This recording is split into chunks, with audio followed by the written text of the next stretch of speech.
After captivating us with the Castlevania animated series, Netflix is set to adapt another franchise close to gamers' hearts, The Witcher.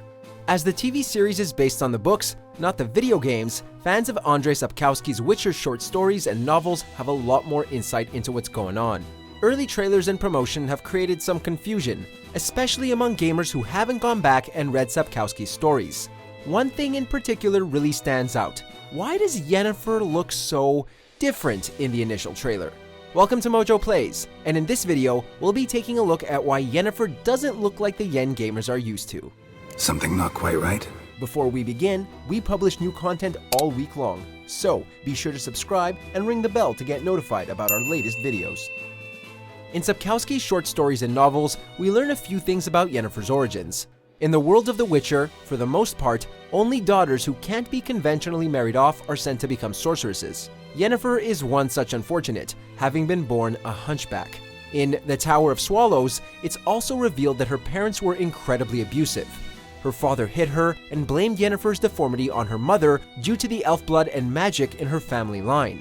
And eventually, Yennefer's mother turned on her daughter too, continuing the abuse. Her painful youth was almost too much to bear, and Yennefer nearly took her own life. You knew it would end like this, didn't you? Didn't consider it worth mentioning? No, I knew you'd protest. So, if she went through such physical traumas, how did she become the beautiful and ravishing woman of Geralt's dreams? Well, it's implied that Yennefer used magic to change her appearance. Her looks aren't an illusion though, she went through a complete physical transformation. Although, there are a few details that give away her previous appearance. In the short story, The Last Wish, Geralt's keen and highly trained Witcher senses notice her slightly too long nose, somewhat receded chin, irregular brows, and lopsided shoulders. From this and her quote, angry eyes, he divines that she was once a hunchback. That's some level of observation. But hey, Geralt has gotten familiar with and known more than a few women in his time, so we'll take his word for it. Had a dream about you recently. Knowing you, it was probably filthy. If you're wondering why this was never explained in the games, it's due to several factors. First off, Yennefer didn't make a full appearance until the last game, The Witcher 3 Wild Hunt. Before that, she was only mentioned in the first game and was shown in a cutscene in the second game. Then, of course, there's the setting. The Witcher games take place after the events of Sapkowski's books, meaning the games are their own thing. So, Yennefer was already her breathtaking self when the first game launched. This is where some gamers may be unsure of Netflix's adaptation.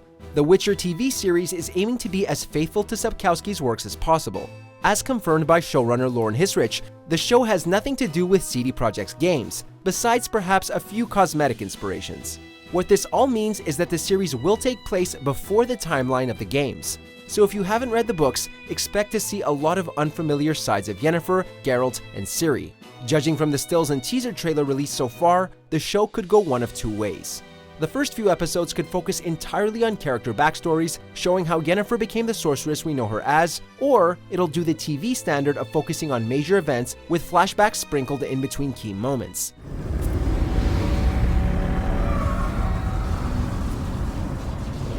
If the teaser trailer or Yennefer's appearance caught you off guard, don't be ashamed. The Witcher TV series is going to be a new experience for many of us. While we'd love to see the games get the same treatment as Castlevania, we understand why Netflix chose to adapt the book specifically.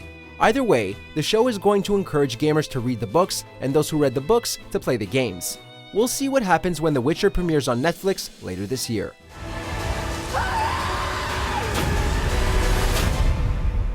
Check out these other great clips from MojoPlays, and be sure to subscribe and ring the bell to get notified about our latest videos.